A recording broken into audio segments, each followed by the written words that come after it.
நான் திருப்பூர்ல காலைல 6:50க்கு ட்ரெயின் ஏறினேங்க. ஜோலார்பேட்டை வர்றப்போ மணி 10:45 இருக்குங்க. சரிங்களா, ஜோலார்பேட்டில் ஏறுறப்போ லேடிஸ் எல்லாம் இறங்கிட்டாங்க. இறங்கின உடனே இந்த பையன் ட்ரெயின் மூவ் ஆகுறப்போ உள்ளே ஏறிட்டாங்க. அப்புறம் நான் சொன்னேன், இது லேடிஸ் கோச்சு, நான் ஒரு ஆள் தான் இருக்கிறேன், நீங்கள் இறங்கிருன்னு சொன்னேன். அவன் சொன்னால் அடுத்த காட்பாடிலாம் இறங்கிறேங்க, கொஞ்சம் அட்ஜஸ்ட் பண்ணிக்கோங்க, அடுத்த ஸ்டாப் என்ன நிற்குதோ அங்கே இறங்கிறேங்க, கார்டன் வந்து கொடி கட்டிட்டாரு, அதனால் ட்ரெயின் மூவ் ஆயிடுச்சு, அதனால் உள்ளே இறங்கிட்டேங்கண்ணா. சரின்ட்டு நான் என் பாட்டும் ஒரு பக்கம்ன்ட்டு இருந்தேங்க. போயிட்டு கொஞ்ச நேரம் அப்படி இப்படி ரவுண்டிங் அடிச்சுட்டு இருந்தாங்க. அப்புறம் கொஞ்ச நேரமாக ஆளை காணோம். ஒரு பாத்ரூம்லேருந்து வந்தாங்க, அவனோட ட்ரெஸ் எல்லாம் கழட்டிட்டு வந்தாங்க.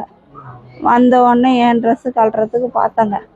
நான் கெஞ்சினுங்க, என் வயிற்றுல குழந்தை இருக்கு, நான் இந்த மாதிரி பொண்ணு கிடையாது, நான் உனக்கு அக்கா தங்கச்சி இருக்கோல்ல, அதை நினச்சி கொஞ்சம் எதிர்பாரு, தயவு செஞ்சு வேண்டாம் தம்பி, இந்த மாதிரிலாம் பண்ணாத அன்ட்டு சொன்னேன். சொல்லிவிட்டு நான் செயின் இழுக்கிறதுக்கோசம் மேலே சீட்டு மேலே ஏறினேன்.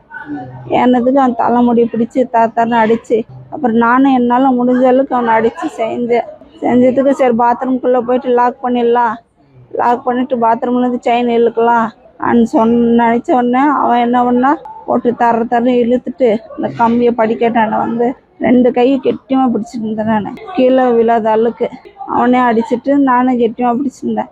ஒரு கையை ரைட் சைடு கயிறு உடைச்சிட்டான். உடைச்ச உடனே ஒரு கை சப்போர்ட்டு தான் கடிச்சிச்சு. எனக்கு கால் எடுத்து கீழே விட்டுட்டான். விட்டோன்னே கொஞ்ச நேரம் ஒரு 10 நிமிஷம் ட்ரெயின் மூவராக இருக்கும். நான் என்னால் முடிஞ்ச அளவுக்கு கையிலே சப்போர்ட் பண்ணிட்டு வந்தேன். அப்புறம் அந்த கையை எட்டி உதச்சி அப்புறம் கீழே வந்ததுக்கப்புறம் எனக்கு என்ன நடந்துச்சுன்னு தெரில. அப்புறம் ஆம்புலன்ஸ்காரன் வந்து தூக்கி போட்டு அப்புறம் கூட்டிகிட்டு வந்து இங்கே அட்மிட் பண்ணாங்க.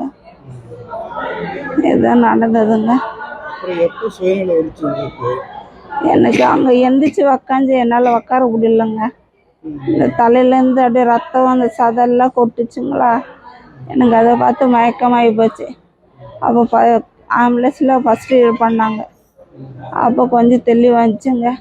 அப்புறம் அந்த தம்பி சொன்னால், லோக்கலில் எதாவது சேர்க்கலாம், ஆனால் அந்தளவுக்கு ட்ரீட்மெண்ட் கிடைக்காது, இங்கே போயிட்டு கவர்மெண்ட் ஹாஸ்பிட்டலில் அட்மிட் பண்ணிடுறேன், உங்களுக்கு அந்தளவுக்கு நல்லா ட்ரீட்மெண்ட் கிடைக்கும் சொன்னேன். ஆனால் ஆம்புலன்ஸ்காரோட நம்பர்லாம் கேட்கல, பேர் கேட்கல.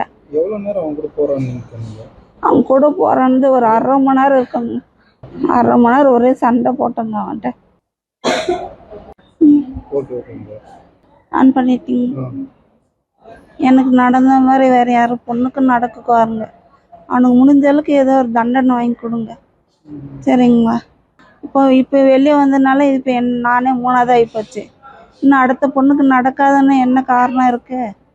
கண்டிப்பாக நடக்கும்ல. இந்த சைக்கோலாம் வெளியே விடாதீங்க. அவனுக்கு என்ன தண்டனைன்னா மக்கள் என்ன சொல்கிறாங்களோ அதே கொடுங்க அவனுக்கு, சரிங்களா?